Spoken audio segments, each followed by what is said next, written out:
Nama saya Clara Monica dengan NPM 23170510055. Di sini saya akan menjelaskan mengenai evolusi komputer dan perkembangan mutakhir teknologi CPU. Jadi yang pertama, apa itu CPU? CPU atau Central Processing Unit adalah bagian utama komputer yang berupa perangkat keras dan merupakan otaknya komputer. Fungsi CPU yang terdapat pada semua jenis komputer adalah untuk memproses data-data yang dimasukkan lewat papan ketik dan ditampilkan lewat layar monitor. Kemudian ada evolusi dari komputer itu sendiri. Yang pertama dari generasi pertama ada ENIAC, yaitu Electronic Numerical Integrator and Computer, yang dibuat atas kerjasama antara pemerintah Amerika Serikat dan Universitas Pennsylvania. Terdiri dari 18.000 tabung vakum, 70.000 resistor, dan 5 juta titik solder. Komputer tersebut merupakan mesin yang sangat besar dan mengonsumsi daya sebesar 160 kilowatt. Dirancang oleh John Presper Eckert dan John Mauchly. ENIAC merupakan komputer serbaguna yang bekerja 1000 kali lebih cepat dibandingkan Mark L. Contohnya komputer IBM 701 buatan tahun 1953 sebagai komputer komersial berukuran besar, dan IBM 705 yang dibuat tahun 1959 untuk industri. Perkembangan CPU garis pertama berlanjut dengan lahirnya EDVAC, yaitu Electronic Discrete Variable Automatic Computer, yang ukurannya lebih kecil, sedangkan UNIVAC, Universal Automatic Computer, adalah komputer ukuran besar pertama yang digunakan untuk keperluan bisnis pada tahun 1951-an. Kemudian selanjutnya adalah ciri-ciri dari komputer generasi pertama tersebut, yaitu ada program dibuat dalam bahasa mesin, kemudian menggunakan konsep storage program. Yang kedua, komponen yang digunakan adalah tabung hampa udara. Kemudian, ukuran fisiknya besar sehingga membutuhkan daya listrik yang besar. Kemudian, dapat disimpan di magnetic tape dan magnetic disk. Selanjutnya adalah generasi kedua. Berikut adalah gambarnya. Ditemukannya transistor pada tahun 1956 menjadi awal dari revolusi komputer. Transistor menggantikan tiup vakum pada televisi, radio, dan komputer sehingga ukurannya menjadi jauh lebih kecil daripada sebelumnya. Transistor juga membuat kebutuhan listrik menjadi lebih rendah. Pada periode ini, mulai dikenal bahasa pemrograman. Dalam bahasa pemrograman yang digunakan untuk memasukkan data bukan lagi angka-angka biner, melainkan sudah berupa teks. Pada masa ini, komputer semakin banyak dimanfaatkan untuk kepentingan bisnis, karena benda ini dapat mampu menjalankan fungsi-fungsi transaksi bisnis. Kemudian ciri-ciri komputer pada generasi kedua yaitu memiliki kapasitas memori utama cukup besar. Komponen yang digunakan adalah transistor yang jauh lebih kecil dibandingkan tabung hampa udara. Kemudian menggunakan magnetic tape dan magnetic disk yang berbentuk removable disk. Kemudian mempunyai kemampuan proses real-time dan time sharing. Proses operasinya lebih cepat. Orientasinya pada aplikasi bisnis dan teknik.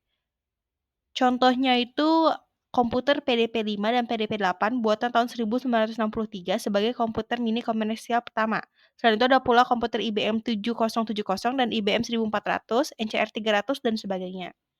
Selanjutnya adalah komputer generasi ketiga, yaitu IC. Ditemukannya IC atau Integrated Circuit oleh Jack Kilby pada tahun 1960-an menjadi tonggak penanda revolusi komputer, khususnya perangkat CPU.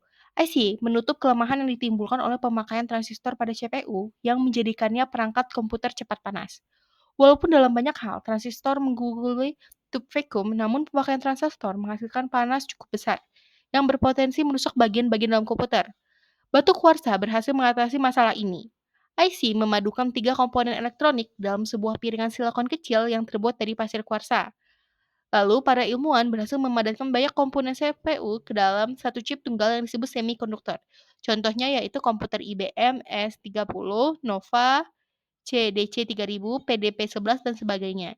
Ditemukannya sistem operasi sebagai bagian dari perangkat lunak juga menjadi penanda penting generasi ini.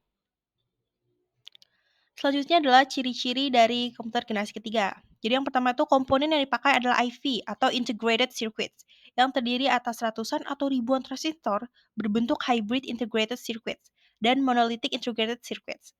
Kemudian proses operasinya jauh lebih cepat dan lebih tepat. Kapasitas memori komputer jauh lebih besar. Ukuran fisik jauh lebih kecil sehingga penggunaan listrik lebih hemat.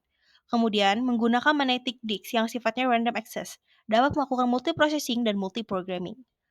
Kemudian, alat-alat input mengalami pengembangan dalam menggunakan Visual Display Terminal, dapat melakukan komunikasi data dari satu komputer dengan komputer lainnya. Selanjutnya adalah komputer generasi keempat. Setelah IC, tujuan pengembangan menjadi lebih jelas, mengecilkan ukuran sirkuit dan komponen-komponen Electric Large Scale Integration atau LSI, dapat memuat ratusan komponen dalam sebuah chip. Pada tahun 1980-an, Very Large Scale Integration atau VLSI memuat ribuan komponen dalam sebuah chip tunggal. Kemudian, Ultra Large Scale Integration atau ULSI meningkatkan jumlah tersebut menjadi jutaan. Kemampuan untuk memasang sedemikian banyak komponen dalam satu keping yang berukuran setengah keping uang logam mendorong turunnya harga dan ukuran komputer. Chip Intel 4004 yang dibuat pada tahun 1971 membawa kemajuan pada IC dengan meletakkan seluruh komponen dari sebuah komputer, Central Processing Unit, memori, dan kendali input atau output dalam sebuah chip yang sangat kecil. Sebelumnya, IC dibuat untuk mengerjakan suatu tugas tertentu. Kemudian ciri-ciri dari generasi keempat ini adalah penggunaan LSI atau Large Scale Integration yang disebut juga sebagai Bipolar Large Scale Integration. Kemudian menggunakan mikroprosesor dan semikonduktor yang berbentuk chip untuk memerok komputer. Contohnya komputer IBM 370 menggunakan Intel 4004 mikroprosesor yang dikembangkan pertama kali pada tahun 1971 oleh perusahaan Intel Corporation dengan menggunakan chip mikroprosesor. Kemudian personal komputer atau PC mulai berkembang sejak tahun 1977. Contohnya komputer Apple II dan komputer desktop oleh Xerox Corporation. Kemudian, pada tahun 1981, komputer mulai banyak menggunakan sistem Windows dan mouse. Kemudian selanjutnya adalah generasi kelima.